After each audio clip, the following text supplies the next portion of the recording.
하나님의 말씀 요한복음 3장 16절에서 21절의 말씀입니다. 요한복음 3장 16절에서 21절의 말씀 우리 한 목소리로 같이 읽도록 하겠습니다. 요한복음 3장 16절에서 21절입니다. 시작.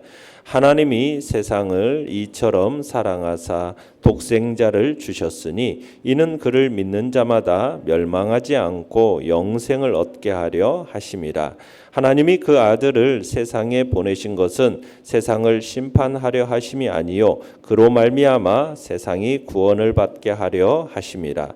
그를 믿는 자는 심판을 받지 아니하는 것이요 믿지 아니하는 자는 하나님의 독생자의 이름을 믿지 아니하므로 벌써 심판을 받은 것이니라. 그 정죄는 이것이니 곧 빛이 세상에 왔으되 사람들이 자기 행위가 악함으로 빛보다 어둠을 더 사랑한 것이니라. 악을 행하는 자마다 빛을 미워하여 빛으로 오지 아니하나니 이는 그 행위가 드러날까 함이요 진리를 따르는 자는 빛으로 오나니 이는 그 행위가 하나님 안에서 행한 것임을 나타내려 함이라 하시니라.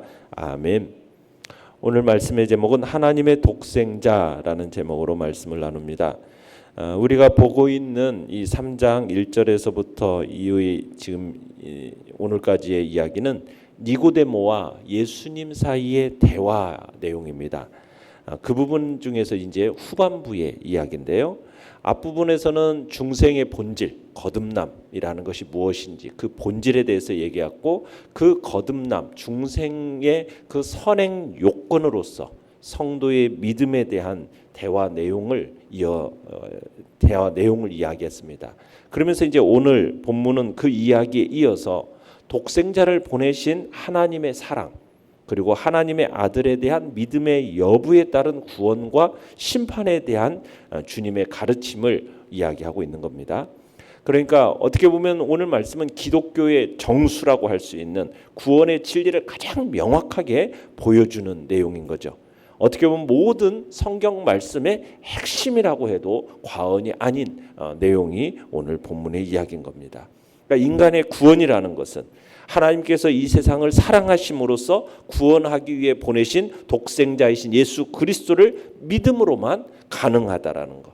그를 믿지 않는 자는 그 누구도 영생에 이를 수 없다라는 사실을 이야기하고 있는 겁니다.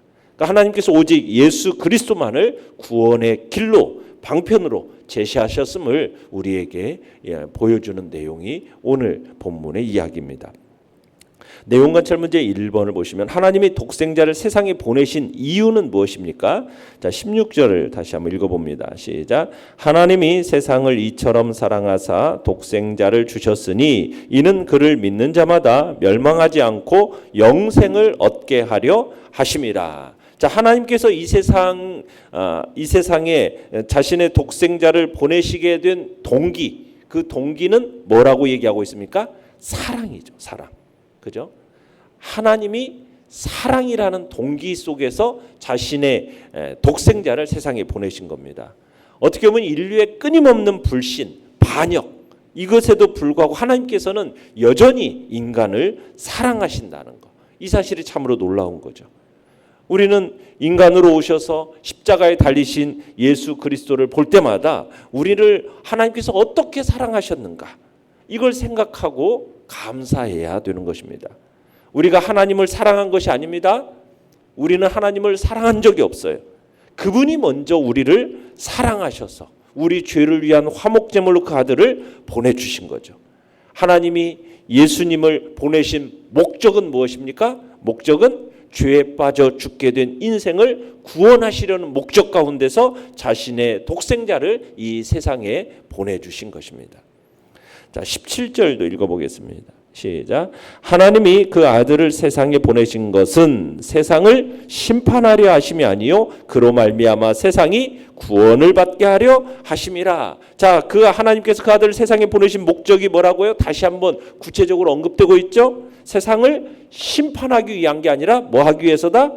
이 독생자로 말미암아 세상이 구원을 받게 하기 위함이다. 그러니까 죄에 빠진 인생들을 향하신 하나님의 마음을 우리가 여기서 읽어낼 수가 있는 겁니다. 하나님은 인생이 죄 가운데 빠져서 멸망당하는 것을 결코 원하지 않으시는 것이에요. 하나님은 모든 인생이 다 구원받고 진리에 이르기를 하나님은 원하시는 것입니다. 18절도 읽어보겠습니다. 시작. 그를 믿는 자는 심판을 받지 아니하는 것이요 믿지 아니하는 자는 하나님의 독생자의 이름을 믿지 아니하므로 벌써 심판을 받은 것이니라. 자, 예수님 믿기를 거부하는 자들에 대한 경고의 말씀입니다. 그들은 이미 뭐예요? 심판을 받았다라는 거예요. 여기에서 얘기하는 게 뭐냐면 지금 인류가 시급히 풀어야 할 숙제가 뭔지를 우리에게 보여주고 있는 겁니다. 인류가 한시라도 빨리 해결해야 할 문제, 화급한 문제. 여러분 그게 무엇이겠습니까? 인류가 당면하고 있는 가장 크고 중요한 문제. 여러분 그게 무엇이겠습니까? 그게 다른 게 아니라 세계가 현재 하나님의 심판에 직면해 있다는 사실이에요. 그러니까 지금 세계는 하나님의 심판에 직면해 있어요. 그러면 하나님의 심판에서 벗어나는 일이 인류가 가장 시급해야 할 당면 과제인 거예요. 하나님의 심판은 인류의 모든 소망을 앗아가는 일입니다. 영원한 멸망을 가져다 주는 거예요. 그러면은 어떻게 해야 이 문제를 해결할 수 있을까? 여기에 초점이 맞춰져야 되는 거죠. 그것은 다름 아닌 뭡니까? 바로 하나님께서 구원의 유일한 방편인 그 유일한 방편으로 제시하신 하나님의 독생자 예수 그리스도를 믿는 것이 이게 바로 세계가 인류가 시급히 풀어야 할 문제의 해결점인 것이죠. 그러니까 예수님과 어떤 관계를 유지하는가 이 속에서 희망과 절망이 결정되는 것입니다.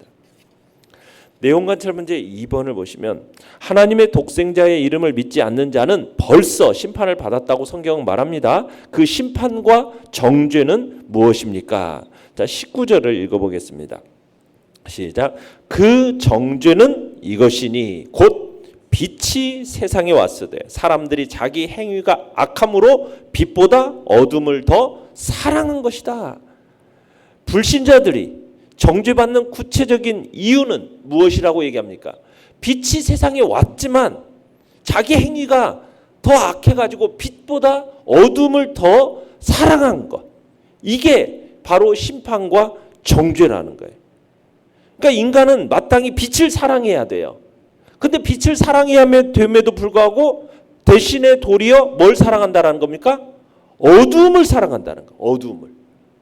그러니까 인간은 그 행위가 악하기 때문에 빛에 대해서 수용할 능력이 없어요. 빛을 수용할 능력이 없어요. 어두움만을 수용하는 겁니다. 여기에서 우리 인간의 구원을 이룰 수 있는 무능이 드러나는 거예요. 무능이. 인간은 스스로 구원할 수가 없어요.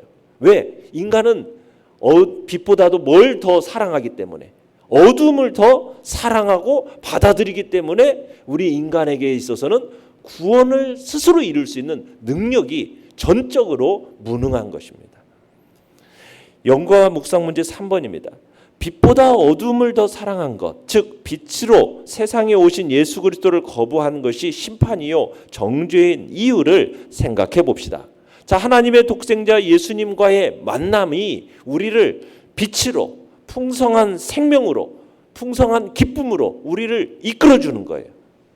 자, 그런데 이러한 하나님의 독생자의 이름을 믿지 않는다라는 것은 어떻게 보면 이미 심판을 받은 거라는 거죠. 이미 심판을 받은 거나 다름이 없는 거예요. 왜요? 예수님이 없는 삶이라는 것은 허무입니다. 죽음입니다. 전적인 실패를 의미하는 거예요. 그러니까 예수님을 거부하고 빛보다도 어두움을 더 사랑한 우리 인류는 빛으로 오신 예수 그리스도를 거부한 그것은 이미 심판과 정죄에 떨어진 이게 명백한 증거인 겁니다. 예수님이 없는 것은 빛이 없기 때문에 생명이 없기 때문에 그 자체가 이미 죽음과 허무와 그리고 전적인 실패라는 사실을 우리에게 보여주고 있는 것입니다. 20절을 읽어보겠습니다. 시작. 악을 행하는 자마다 빛을 미워하여 빛으로 오지 아니하나니 이는 그 행위가 드러날까 함이요. 그러니까 사람들이 왜 이 빛으로 나오지 않느냐. 왜 그런다는 거예요? 악행이나 불의가 공공연하게 드러나서 회개를 요구받는 것, 이게 두렵다라는 거예요. 빛으로 오신 예수님을 받아들이면은 자신의 뭐가 드러나요? 악함이 드러나게 되니까 이게 싫은 거예요. 그래서 도리어 미워하게 된다라는 거죠. 그러니까 의인들은 자신들의 행위가 공개되기를 원합니다. 그렇지 않습니까? 의인들은 자신들의 삶이 공개되어지기를 원하는데 악인들은 자신들의 삶과 행위가 드러나는 것을 원해요, 안 해요? 원치 않아요. 은폐되기를 원하는 거예요. 그러니까 빛보다는 뭘 더 사랑할 수밖에 없어요. 어둠을 더 사랑할 수밖에 없는 것이에요. 어둠 속에 있어야 자신들의 그 이중성이 밝혀지지 않으니까. 그러니까 빛이라는 것은 어때요? 모든 것들을 속속이 비추어 가지고 드러나게 하는 거잖아요. 그래서 두 얼굴을 가진 이중성을 가진 이들은 빛이신 예수님을 미워하고 멀리하는 거예요. 왜? 자신의 이 이중성이 드러나고 악행이 드러난 것을 견디지를 못하기 때문이에요. 자신의 위선과 자신의 위선을 겸허히 인정하고 은혜를 구하면은 용서함을 받게 되는데 사람들은요 그러기를 원치 않아요. 그걸 감추려고 해요. 그래서 오히려 빛을 제거하는 일에 열중이라는 게 이게 바로 인간의 특징인 거죠. 그래서 이런 이중성을 가진 인간들은 소망이 없다라는 거죠. 왜? 빛을 멀리하고 빛으로 오신 예수 그리스도를 결국 멀리하기 때문에. 21절을 읽어보겠습니다. 시작. 진리를 따르는 자는 빛으로 오나니 이는 그 행위가 하나님 안에서 행한 것임을 나타내려 함이라 하시니라. 자, 앞선 이 절과는 반대로 진리를 따르는 자들의 이 생활 방식에 대해서 여기서 얘기하고 있죠. 이 사람들의 가장 두드러진 특징은 뭐예요? 하나님 안에서 행한다는 거예요. 그러니까 어디로 나와요? 빛으로 나아온다라는 거예요. 그러니까 무슨 일이든지 하나님 안에서 성취하거나 실행되면은 은폐시키려 애쓸 필요가 없는 거죠. 그죠? 빛 되신 예수님께로 나오지 못할 까닭이 없는 거예요. 그러니까 주님의 이 말씀은 자기에게로 지금 오기를 거부하는 이 유대인들의 실상을 어떻게 보면 간접적으로 지적하고 있는 것입니다. 느낀 점 4번입니다. 악을 행하는 자마다 빛을 미워한다라는 말씀 속에서 당신 자신의 영혼을 비추어 본다면 어떠한 마음이 듭니까?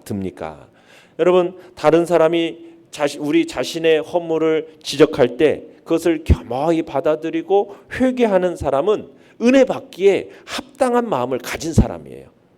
그러나 어둠을 사랑하는 자들에게는 이런 일을 기대조차 할 수가 없다는 얘기예요. 자기들이 가지고 있는 문제점을 찾아내서 고칠 생각은 조금도 하지 않고 오히려 그것을 감추려고 필요한 모든 조치를 취하는 것이 어떻게 보면은 우리 인간들의 많은 모습들이에요. 그러니까 사탄은 자기를 철저하게 위장해가지고 사람들의 눈을 속이지 않습니까? 그런 것처럼 이 사람들도 같은 일을 하는 거예요. 자기를 철저하게 위장해서 사람들의 눈을 속이는 거죠. 그러니까 우리는 이런 태도를 취해서는 안 된다라는 거죠. 빛을 거부하고 제거하는 일에 열중할 것이 아니라 내 행위가 하나님 안에서 행한 것이를 드러내기 위해서는 적극적으로 빛으로 나아오는 삶을 살아야 되겠습니다. 자꾸 우리의 삶을 어디로? 빛 가운데로 자꾸 드러내는 삶. 그래서 죄악된 부분이 있다면 성령께서 조명하셔서 밝히 드러내 주시면 우리가 그것을 자꾸 꽁꽁 숨기려는 것이 아니라 겸허히 인정하고 회개하는 삶을 살아가는 것. 이것이 이런 사람만이 소망이 있는 삶이라는 거죠. 그런 삶이라는 거 우리에게 얘기하고 있는 겁니다. 결단과 적용 5번입니다. 케네스 갱글은 죽음은 전적인 실패와 허무와 손실, 즉 하나님과 함께하지 못하는 영원을 의미하는 것이라고 설명합니다. 예수님 없는 삶이 죽음이요 실패임을 자신의 삶 속에서 체화시키기 위해서는 어떻게 해야 하겠습니까? 우리가 예수님이 없는 삶이라는 것은 진짜 전적인 허무고 전적인 실패라는 사실을 우리의 마음속에 항상 새기고 기억하며 살아가야 될 거예요. 예수님을 항상 그러니까 어떻게 해요? 나의 중심에 모시고 살아가는 하루하루가 되도록 해야 하겠다는 얘기입니다. 그럴 때 우리가 새롭게 거듭난 성도로서 살아갈 수가 있는 거죠. 그죠? 그런즉 누구든지 그리스도 안에 있으면 새로운 피조물이라. 이전 것은 지나갔으니 보라 새 것이 되었도다. 그죠? 우리가 그리스도 안에 예수 그리스도를 중심으로 내 마음속에 모시고 살아갈 때 거듭난 새로운 피조물로서의 삶을 우리가 살아갈 수 있다는 거예요. 그 삶은 어떤 삶입니까? 이제는 내가 그리스도와 함께 십자가에 못 박혔나니 그런즉 이제는 내가 산 것이 아니요 오직 내 안에 그리스도께서 사신 것이라. 이제 내가 육체 가운데 살아가는 것은 나를 사랑하사 나를 위하여 자기 자신을 버리신 하나님의 아들을 믿는 믿음 안에서 살아가는 것. 예수 그리스도를 나의 삶의 중심에 모시고 그 그리스도 안에서 그 빛 되신 예수 그리스도 안에서 나의 삶을 자꾸 조명해 나가면서 그렇게 살아가는 것이 의미 있는 삶이고 그것이 생명이고 그 삶 속에서 풍성함과 하나님이 주시는 그 놀라운 생명력이 우리 안에 나타나기 때문에 그래서 나의 옛 삶은 어떻게 하고요? 옛 생활은 다 십자가에 못 박아 죽이는 거죠. 함께 십자가에 못 박아서 예수님 안에서 죽었음을 고백하고 나는 이제 본질적으로 바뀐 사람임을 인정하면서 나의 이 바뀐 본질과는 도무지 이제는 다른 세상과는 구별된 어제 말씀처럼 거룩한 백성으로서 구별된 백성으로서 이제는 우리가 하나님을 드러내는 복된 존재로 살아가는 제사장으로서의 삶을 우리가 이 땅 가운데서 살아가는 것. 이것이 이제 우리가 이 땅에서 살아가는 삶의 방향성인 것입니다. 그래서 그리스도 안에서 새로운 피조물이 된 거룩한 하나님의 백성으로서 그에 합당하게 말하고 행동함으로써 우리의 구원을 증명해내는 그런 복된 자리에 우리 모두가 있기를 간절히 바랍니다. 오늘의 기도 같이 읽겠습니다. 시작. 예수님 없는 삶은 허무요 전적인 실패임을 기억하고 예수님을 내 중심에 모시는 하루가 되게 하소서. 아멘.